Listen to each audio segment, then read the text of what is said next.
अस्सलाम वालेकुम।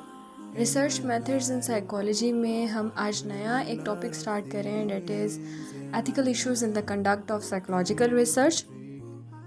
इसमें हम वो सारे एथिकल इश्यूज को देखेंगे जिनको हमने कंसीडर करना होता है जब हम कोई भी साइकोलॉजिकल रिसर्च कंडक्ट कर रहे होते हैं।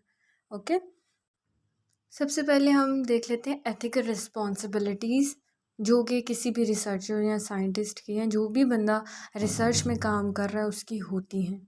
उसमें सबसे पहले ये होता है, the researcher should carry out the research in a competent manner. It means कि रिसर्च जो है वो कम्पिटेंट होनी चाहिए, ऐसी होनी चाहिए जिसमें कुछ ना कुछ प्रोडक्टिव हमें आउटकम्स मिल रहे हैं। ठीक है। Second is researcher should report results accurately.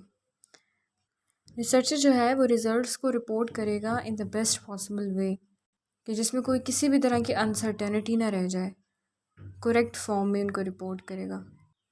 Thirdly, researcher should manage research resources honestly, कि जो उसने रिसर्च करने के लिए रिसोर्सेज यूज़ किए हैं उनको अच्छे से मैनेज करेगा और बताएगा भी अपनी रिसर्च में कि मैंने यहाँ से ये मटेरियल कंडक्ट लिया है और मेरी रिसर्च जो है इसके लिए मैंने रिसोर्सेज यही यूज़ किए हैं। ठीक हो गया।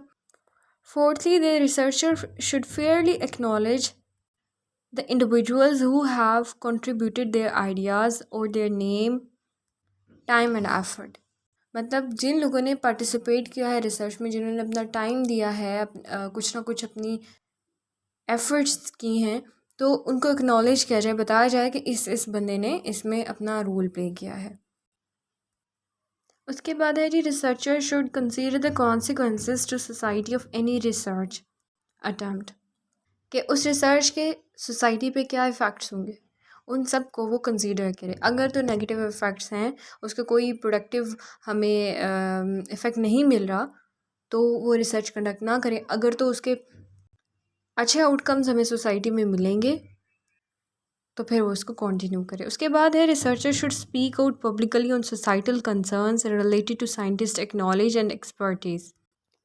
इट मीन्स कि रिसर्चर जो है वो publicly speak out, publicly means कि वो पब्लिकली जो सोसाइटल कंसर्न्स हैं, जो इश्यूज़ हैं, उनके बारे में बात करें, those which are related to the scientist knowledge and expertise. Okay, अब हम APA की ज़रा सी बात करते हैं कि APA जो है ना वो अमेरिकन साइकोलॉजिकल एसोसिएशन है, जिसने फॉर्मुलेट किए हैं एथिकल कोड्स, जिनको सभी साइकोलॉजिस्ट जो रिसर्च कंडक्ट कर रहे हैं या जो स्टूडेंट्स रिसर्च पर काम कर रहे हैं फॉलो करना उनके लिए नेसेसरी है सबके लिए।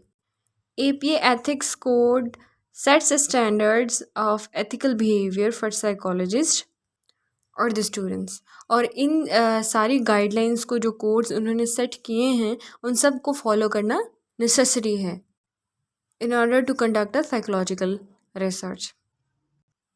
अब हम बात कर लेते हैं जनरल वैल्यूज़ और principles for ethical conduct. There are basically 5 general values and those are, first one is beneficence और नॉन मलेफियंस।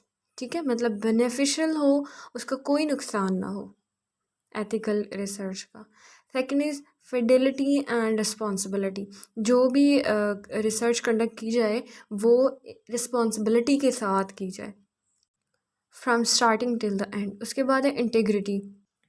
इट मीन्स कि जो रिसर्च कंडक्ट की जाए वो एक साउंड फॉर्म में हमारे पास हो। Justice and the last one is the respect for people's right and dignity, कि जो दूसरों के राइट्स हैं उनको कंसीडर किया जाए, राइट्स की वायलेशन ना हो ड्यूरिंग द रिसर्च। इसके बाद जी, चैलेंजेस ऑफ एथिकल इश्यूज़। इसमें सबसे पहली बात आ जाती है, ethical decisions can be ambiguous, कि जो डिसीजंस लिए जाएं वो ऐसा हो सकता है कि वो एम्बिगुअस हो, वो क्लियर ना हो कि एक्चुअली जो डिसाइड किया गया वो क्या किया गया। ठीक है, क्लैरिटी ना हो उसके अंदर।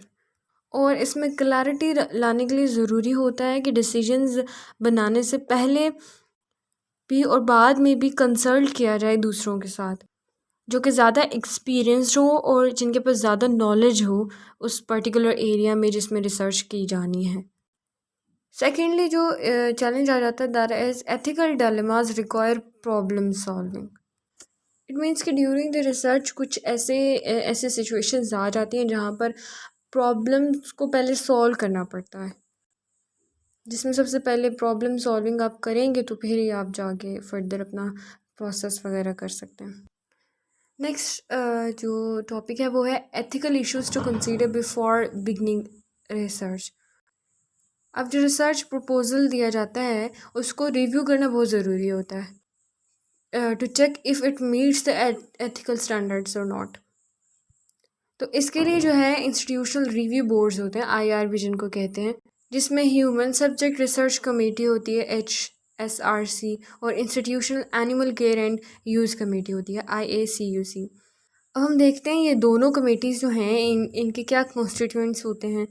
इसमें सबसे पहले जो HSRC है सब्जेक्ट ह्यूमन सब्जेक्ट्स के लिए, इसके अंदर एटलीस्ट 5 मेंबर्स होने चाहिए जो कि डिफरेंट बैकग्राउंड से हों, उनकी डिफरेंट फील्ड्स हों, डिफरेंट एक्सपर्टीज़ हों, और ज़रूरी नहीं है कि वो साइंटिस्ट हों, नॉन साइंटिस्ट भी हो सकते हैं वो, ठीक है। मतलब वो ऐसे एक्सपेरिमेंट्स वगैरह अगर नहीं भी कंडक्ट कर रहे तो भी वो पार्टिसिपेट कर सकते हैं इन दिस कमेटी।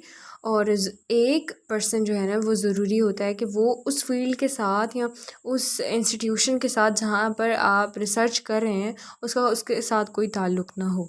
मतलब अगर 5 मेंबर्स हैं ना तो चारों का अगर ताल्लुक़ है उस इंस्टीट्यूशन के साथ तो ठीक है, मगर एक का ज़रूरी है कि वो उसके कोई एफिलिएशन उस इंस्टीट्यूशन के साथ ना हो।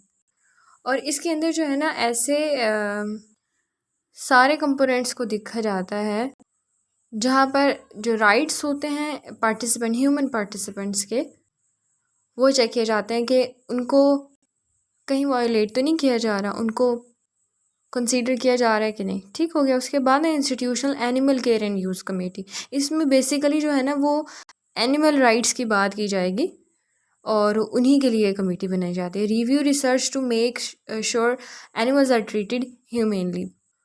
और इसके अंदर एक साइंटिस्ट ज़रूर हो, एक वेटरनियन हो और एक ऐसा पर्सन हो जिसकी एफिलिएशन ना हो उस इंस्टीट्यूशन के साथ, ठीक है। पिछले में तो हमने देखा था ना 5 लोग होने चाहिए, तो इसमें एटलीस्ट ये 3 लोग ज़रूर होने चाहिए, ठीक है।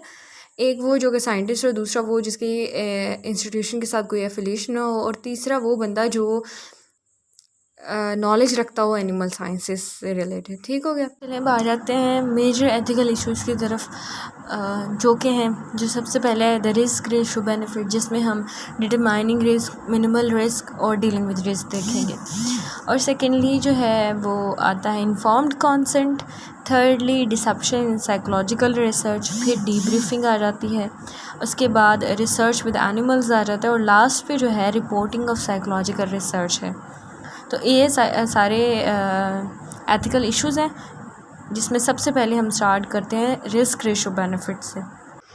This is a subjective evaluation of the cost and benefits of the research project to participant, society and the researcher and institute. Okay, इसमें हम लोग मतलब एक पर्सन खुद रिसर्चर खुद इस चीज़ का अंदाज़ा लगाता है कि इसका कितना बेनिफिट होगा, ठीक है, और कितना रिस्क है इस रिसर्च को कंडक्ट करने में। इसमें देखा जाता है कि किन किन को फ़ायदा या नुकसान हो सकता है, पार्टिसिपेंट, सोसाइटी, रिसर्चर और इंस्टीट्यूशन को, ठीक है। इन तीनों चीज़ों को देखा जाता है, इन तीनों एरियाज़ को देखा जाता है कि कितना नुकसान हो रहा है और कितना फ़ायदा हो रहा है, ठीक है। हम इस चीज़ को कोई मतलब मैथमेटिकल कोई फार्मूला वगैरह अप्लाई करके हम इसको नहीं फाइंड आउट कर सकते, एक बंदा खुद अंदाज़ा लगाता है। और जो इसमें रिव्यू बोर्ड की कमेटीज़ हैं IRB की और institutional animal care and use committee, ये लोग जो है ना फाइनल डिसाइड करते हैं कि कितना रिस्क है इसमें और कितना बेनिफिट है इस रिसर्च में। और फिर जब कोई भी प्रोजेक्ट अप्रूव हो जाता है तो उसके बाद कमेटी के जो मेंबर्स होते हैं वो चेंजेस करते हैं रिसर्च प्रोसीजर में, keeping in mind the risk ratio benefit. Okay, risk benefit ratio. अब हम बात करते हैं रिस्क कौन कौन से हो सकते हैं। इसमें फ़िज़िकल इंजरी हो सकती है, सोशल इंजरी कोई हो सकती है, या साइकोलॉजिकल इंजरी हो सकती है। फ़िज़िकल इंजरी में तो कोई भी मतलब जो फ़िज़िकल हार्म आ जाता है, ठीक है। साइकोलॉजिकल इंजरी में कोई इमोशनल डिस्ट्रेस या फिर कोई मेंटल इशू जो है वो क्रिएट हो सकता है। सोशल इंजरी में कि जो सोशल एक बंदे की सोसाइटी में रेपुटेशन होती है उस पर इफ़ेक्ट हो सकता है। इन सारे इश्यूज़ का ख़्याल रखना, रिस्क का ख़्याल रखना कि जो पार्टिसिपेंट्स हैं उन्हें किसी तरह का रिस्क तो नहीं है, ठीक है। रिसर्चर इन सब चीज़ों का ख़्याल रखता है, क्योंकि बहुत सारी ऐसी साइकोलॉजिकल स्टडीज़ होती हैं जिसमें मेंटल और इमोशनल डिस्ट्रेस आता है, ठीक है। तो इस चीज़ को रिसर्चर ने कंसीडर भी करना होता है और इस चीज़ का जहन में ख़्याल रखता है कि मैंने ये सारी चीज़ें जो हैं इनको लोअर डाउन करना है। अब बात करते हैं मिनिमल रिस्क। मिनिमल रिस्क क्या होता है कि कम से कम रिस्क हो, नुकसान कम से कम हो और फ़ायदा ज़्यादा से ज़्यादा हो, ठीक है। जैसे हमारे जो एग्ज़ाम्स वगैरह हो रहे होते हैं तो उसमें भी हमें डिस्ट्रेस होता है, ठीक है, टेंशन होती है। बट वो जो टेंशन और वो जो थोड़ी सी एंजाइटी होती है वो हेल्दी होती है, उसकी वजह से हम पढ़ते हैं। अगर वो सारी टेंशन वगैरह भी ना हो तो पढ़ता ही नहीं कोई स्टूडेंट। तो इसी तरह से जब रिसर्च कंडक्ट की जाती है तो ये इस चीज़ का ख्याल रखा जाता है कि अगर नुकसान कम हो रहा है और फ़ायदा ज़्यादा है एज़ कम्पेयर टू दैट नुकसान, तो फिर उस रिसर्च को कंटिन्यू किया जाता है। मगर अगर नुकसान ज़्यादा है और फ़ायदा कम हो रहा है तो फिर उसको वहीं पर स्टॉप कर दिया जाता है। नेक्स्ट है जी डीलिंग विद रिस्क, कि अब अगर जो रिस्क फैक्टर्स हैं उनके साथ कैसे डील किया जाए। इसके लिए सबसे इम्पोर्टेंट तो ये होता है कि जो अल्टरनेटिव मेथड्स हैं ना उनको चूज़ कर दिया जाए जहाँ पर कम रिस्क है। और जब पार्टिसिपेंट ज़्यादा रिस्क पर होते हैं तो it increases the researcher's ethical obligation to protect participants welfare, और वो अल्टरनेटिव मेथड्स यूज़ करें जिनमें ज़्यादा कम रिस्क हो, और स्टडी करें ऐसे नेचुरली अकरिंग इवेंट्स को जिसमें कोप कैसे किया जाए किसी भी ट्रॉमा, मतलब कोई भी ट्रॉमेटिक इवेंट अकर हो सकता है या कोई ऐसा नॉर्मल इवेंट भी हो सकता है जो कि जिसकी वजह से पार्टिसिपेंट पर इफ़ेक्ट हो सकता है, जिसकी वजह से पार्टिसिपेंट को किसी भी तरह का की इंजरी हो सकती है। तो इन सारी चीज़ों को कैसे डील करे रिसर्चर, ये ने पहले से स्टडी किया हो, ठीक हो गया।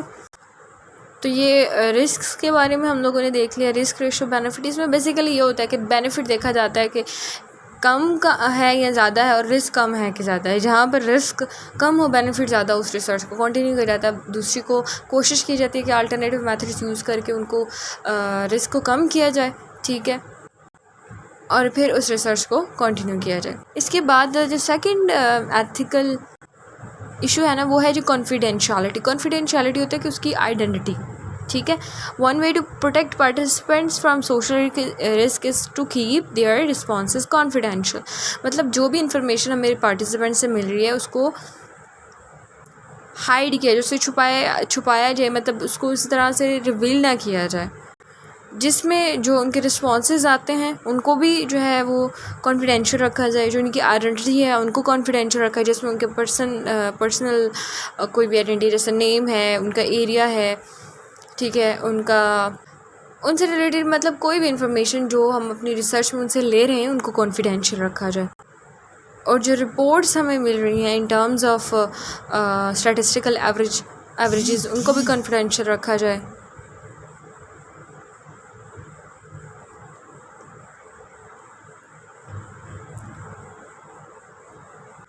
अच्छा, एक चीज़ है कि कॉन्फिडेंशियल और एनोनिमस में डिफरेंस होता है। कॉन्फिडेंशियल होता है कि पार्टिसिपेंट अपनी इन्फॉर्मेशन देता है सारी, मगर जो रिसर्चर होता है उसने उसको छुपाना होता है। मगर एनोनिमस में ये होता है कि जो पार्टिसिपेंट होता है वो ही अपनी इन्फॉर्मेशन प्रोवाइड नहीं करता। अब अगर हम इंटरनेट रिसर्च की बात करें कि अगर ऑनलाइन कोई रिसर्च कंडक्ट की जा रही है तो उसमें कॉन्फिडेंशियलिटी को मेंटेन करना बहुत मुश्किल होता है। पार्टिसिपेंट्स को तो ये होता है कि हमारे रिस्पॉन्सेज जो हैं वो एज एन एनोनिमस पर्सन जा रहे हैं, मगर पता चल जाता है कि ये कौन बंदा है, ठीक है। इसके बाद नेक्स्ट जो है वो है इन्फॉर्म्ड कंसेंट। इन्फॉर्म्ड कंसेंट ये रिटर्न फॉर्म होता है जो कि फिल करवाया जाता है पार्टिसिपेंट से। अगर पार्टिसिपेंट छोटा है या फिर वो फिल नहीं कर सकता बिकॉज ऑफ सम इशूज़, तो फिर वो उसके जो बड़े होते हैं या फिर जो उसके केयर टेकर्स होते हैं उनसे वो फिल करवाया जाता है, जिसके अंदर रूल्स लिखे होते हैं रिटर्न, ठीक है, कि ये चीज़ें हैं इनको फॉलो करना है और ये काम पार्टिसिपेंट कर सकता है और ये काम पार्टिसिपेंट नहीं कर सकता, और इस रिसर्च में ये सारा कुछ होगा, ठीक है। सारी रिटन रूल्स एंड रेगुलेशंस होते हैं। Researchers and participants enter into a social contract, ठीक है। और ये एक तरह का सोशल कॉन्ट्रैक्ट होता है जिसमें सारी चीज़ें रिसर्चर को भी पता होती हैं और पार्टिसिपेंट के साथ फिर वो शेयर की जाती हैं कि ये चीज़ें हैं, ठीक है। Researchers are ethically obligated to make clear to participant the nature of the research, ठीक है। उनको बताया जाए पहले से कि रिसर्च में होगा क्या और जो पॉसिबल रिस्क हैं उनके बारे में भी इन्फॉर्म किया जाए। Written informed consent is essential when participants are exposed to more than minimal risk, ठीक है। अगर ज़्यादा रिस्क है उसके अंदर तो ज़रूरी होता है कि रिटन सारा कुछ हो, ठीक हो गया। Informed consent is not necessary when researchers observe public behaviour. अगर कोई भी पब्लिक बिहेवियर मतलब ऑब्जर्वेशन जो है वो इस तरह से स्ट्रक्चर्ड नहीं है और पब्लिकली कोई एक एक्ट हो रहा है उसको रिसर्चर ऑब्जर्व कर रहा है तो उसके लिए इन्फॉर्म्ड कॉन्सेंट ज़रूरी नहीं है। फॉर एग्ज़ाम्पल अगर आप किसी कैफ़े में बैठ के बिहेवियर चेक कर रहे हैं लोगों का कि कौन जो है वो किस तरह से बिहेव करे किसी भी एक चीज़ को जहन में रखते हुए, तो वहाँ पर इन्फॉर्म्ड कॉन्सेंट की ज़रूरत नहीं पड़ेगी। Informed consent must be obtain from legal guardians, ठीक है, when individuals are not able to provide consent, ठीक हो गया। Individuals unable to provide legal consent must provide their assent to participation, okay हो गया। Potential participants must be informed of all aspects of the research that might influence their decision to participate, ठीक है। मतलब कुछ ऐसी वजह हो सकती है जिनकी वजह से पार्टिसिपेंट चाहेगा कि मैं ना पार्टिसिपेट करूं, तो ऐसी सारी जो आस्पेक्ट्स हैं रिसर्च के वो पहले से कम्युनिकेट किए जाएंगे। Research participants must be allowed to withdraw their consent at any time without penalties, ठीक है। जो ये कंसेंट में लिखी जाती है बात कि वो अगर विदड्रॉ करना चाहे रिसर्च में से मतलब कुछ छोड़ना चाहे एज अ पार्टिसिपेंट तो वो छोड़ सकता है और उसको कोई इस चीज़ की पनिशमेंट भी नहीं दी जाएगी। Individuals must not be pressurised to participate in the research, ठीक है। उनको किसी तरह से प्रेशराइज नहीं किया जाएगा कि उन्होंने पार्टिसिपेट करना ही करना है, ये उनकी विलिंगनेस पर है। अगर वो करना चाहें तो वो करेंगे, नहीं करना चाहें तो it's okay. Obtaining informed consent is a special problem in internet research. अब जैसे हम लोगों ने कॉन्फिडेंशियलिटी को देखा कि उसको मेंटेन करना मुश्किल होता है, इसी तरह से इन्फॉर्म्ड कॉन्सेंट लेना पार्टिसिपेंट से वो इंटरनेट पर अगर कोई रिसर्च की जा रही है तो वहाँ पर बहुत मुश्किल होता है। अच्छा, अब ऐसी जगह होती हैं जहाँ पर हम लोग अगर पब्लिकली ऑब्जर्व करें बिहेवियर को, नेचुरलिस्टिक एनवायरनमेंट है, सेटिंग है, तो वहाँ पर इन्फॉर्म्ड कॉन्सेंट नहीं चाहिए होता, ठीक है। तो 3 मेजर डायमेंशंस होती हैं जिनको कंसीडर करना होता है when trying to decide whether people's behaviour is public और प्राइवेट, ठीक है। First thing is the sensitivity of the information, कि किस तरह की इन्फॉर्मेशन वो कलेक्ट कर रहा है कोई भी पर्सन, ठीक है, researcher. More sensitive information is typically regarded as more private, ठीक है, जिसमें रिलीजियस बिलीव्स आ जाते हैं, सेक्सुअल प्रैक्टिसेस हो जाती हैं, तो ये सारी जो है एक सेंसिटिव इन्फॉर्मेशन है, ठीक है। तो ये अगर कोई पर्सन रिसर्चर कलेक्ट कर रहा है तो फिर इसके लिए इन्फॉर्म्ड कॉन्सेंट चाहिए होगा, ठीक है। सेकंड जो है the setting of the information. In public setting people give up a certain degree of privacy. मतलब कुछ ऐसी जगह होती है, सिचुएशंस होती हैं जहाँ पर एक बंदा जो है वो फ्रीली बिहेव कर रहा होता है, इस चीज़ का ख्याल नहीं रखता कि वो अपनी प्राइवेसी को मेंटेन कर रहा है कि नहीं कर रहा है, ठीक है। तो अगर ऐसी सिचुएशन से इंफॉर्मेशन ली जा रही है, ऐसी सेटिंग से ली जा रही है, तभी इन्फॉर्म्ड कॉन्सेंट चाहिए होगा। Third is the method of dimensions, method of the dissemination of the information. Sensitive information should be reported in ways so that specific individuals cannot be identified, ठीक है। कि किस तरह से रिपोर्टिंग हो रही है इन्फॉर्मेशन की। अगर तो इस तरह से रिपोर्टिंग हो रही है कि उस इंफॉर्मेशन से किसी पर्सन को लोकेट नहीं किया जा सकता, आइडेंटिफाई नहीं किया जा सकता, फिर तो इट्स ओके। मगर अगर आइडेंटिफिकेशन का इशू है कि आइडेंटिफाई किया जा सकता है कि अच्छा ये बंदा है ये उस इंफॉर्मेशन की वजह से, तो फिर तो इन्फॉर्म्ड कॉन्सेंट चाहिए होगा। इसके बाद आ जाता है जी डिसेप्शन, जो कि एक मेजर एथिकल इशू है रिसर्च में और जो कि मोस्टली होता है। डिसेप्शन मतलब ये होता है कि धोखे के थ्रू आप काम कर रहे हैं, या पार्टिसिपेंट या रिसर्चर, जिसमें हम देखते हैं deception occurs when information is withheld from participant, ठीक है। बहुत सारी इन्फॉर्मेशन छुपाई जाती है, बताया नहीं जाता कि ये सारा कुछ है इस रिसर्च में, ठीक है। When participants are intentionally misinformed about an aspect of the research, ठीक है। या तो बताई नहीं जाती जो कि ओमिशन है, या बताई जाती है मगर गलत बताई जाती है जो कि कमीशन है। ठीक हो गया। Deceiving people for the purpose of getting them to participate in research project is always unethical. ठीक है। और इसके बहुत सारे नुकसान भी होते हैं रिसर्च में डिसेप्शन के, और कभी कभार ये हेल्दी होती है, जिसमें हम अगर प्रॉस को देखें तो मतलब इसके जो बेनिफिट्स हैं उसमें आ जाता है deception allows researcher to study individuals natural behaviour, कि मतलब अगर कोई एक सिचुएशन है उसमें उसका नेचुरली वो किस तरह से बिहेव करेगा। ऑब्वियसली अगर उसको पहले से पता होगा कि मुझे ऑब्जर्व किया जा रहा है या रिसर्च कंडक्ट की जा रही है और मैं एज अ पार्टिसिपेट कर रहा हूँ और ये चीज़ें हैं, तो वो नेचुरली इस तरह से बिहेव नहीं करेगा, कुछ ना कुछ अपने बिहेवियर में चेंज लाएगा। ठीक। Deception allows opportunities to investigate behaviours and mental processes not easily studied using non deceptive methods. ठीक है। अक्सर ऐसा होता है कि जब पता होता है पार्टिसिपेंट्स को कि ये चीज़ होनी है, ये सारा प्रोसीजर, ये सब कुछ है, तो वो जो उनके मेंटल प्रोसेसेस हैं या बिहेवियर्स हैं उनको उस तरह से स्टडी करना मुश्किल होता है, बिकॉज़ वो चेंज कर लेते हैं, आल्टर कर लेते हैं या फिर एक्सप्रेस ही नहीं करते। ठीक। तो जब डिसेप्शन के थ्रू का रिसर्च की जा रही है, कमीशन या ओमिशन की हुई है, तो फिर जो है वो ईज़िली उनको स्टडी किया जा सकता है। अब इसके नुकसान क्या हो सकते हैं? Deception contradicts the principle of the informed consent. ठीक है। मतलब इन्फॉर्म्ड कंसेंट में सारी चीज़ें होती हैं लिखी हुई, तो अगर आप डिसीव कर रहे हो, ठीक है, तो फिर वो भी जो इन्फॉर्म्ड कंसेंट है उसके अंदर भी कुछ ना कुछ ऐसा होगा जो कि हम रियलिटी में उस तरह से परफॉर्म नहीं कर रहे होंगे। ठीक है। उस तरह से रिसर्च में काम नहीं किया जा रहा होगा, तो डिसेप्शन कॉन्ट्राडिक्ट्स द प्रिंसिपल्स, जो उसके प्रिंसिपल्स होंगे उनसे कॉन्ट्राडिक्ट करेगा। ठीक है। The relationship between the researcher and the participant is not open and honest. ठीक है। अब उस तरह से ओपन और ऑनेस्ट रिलेशनशिप भी बिल्ड नहीं होता और सही से उस तरह से रिसर्च भी नहीं कंडक्ट होती। ठीक है। फ्रीक्वेंट यूज़ ऑफ डिसेप्शन में make individual suspicious about research and psychology. Obviously अगर आप कहीं पे भी डिसेप्शन से काम कर रहे हो तो जो उसकी एक आइडेंटिटी है किसी भी फील्ड के, किसी भी काम की, उस पर बहुत ज़्यादा इफेक्ट होता है। ठीक है। दूसरे जो है सस्पिशियस हो जाते हैं उस चीज़ को लेकर, उस फील्ड को लेकर, उन लोगों के लेकर जो डिसीव करते हैं। डिसेप्शन है जो है वो सिर्फ़ और सिर्फ जस्टिफाइबल तब होती है when the study is very important, मतलब उस रिसर्च को कंडक्ट करना बहुत ज़रूरी है। No other method for conducting research are available. ठीक है। कोई और मेथड नहीं होता जिसके थ्रू रिसर्च की जा सके। Deception would not influence individuals decision to participate in the research. एक ये जो डिसीजन होता है ना पार्टिसिपेंट का कि उसने पार्टिसिपेट करना है कि नहीं करना, उसको इफ़ेक्ट ना करे। ठीक है। और ये मेजर बात होती है कि विलिंगनेस है कि नहीं पार्टिसिपेंट की। उसके बाद जब डिसेप्शन को यूज़ किया जाए तो रिसर्चर को चाहिए कि एट द एंड डीब्रीफ कर दे सारी चीज़ों को जो कि रिसर्च में हुई। ठीक है। Inform participants after the experiment the reason for the deception. ठीक है। डिसेप्शन के बारे में बताया कि उसने क्यों कोई भी चीज़ छुपाई या गलत बताई।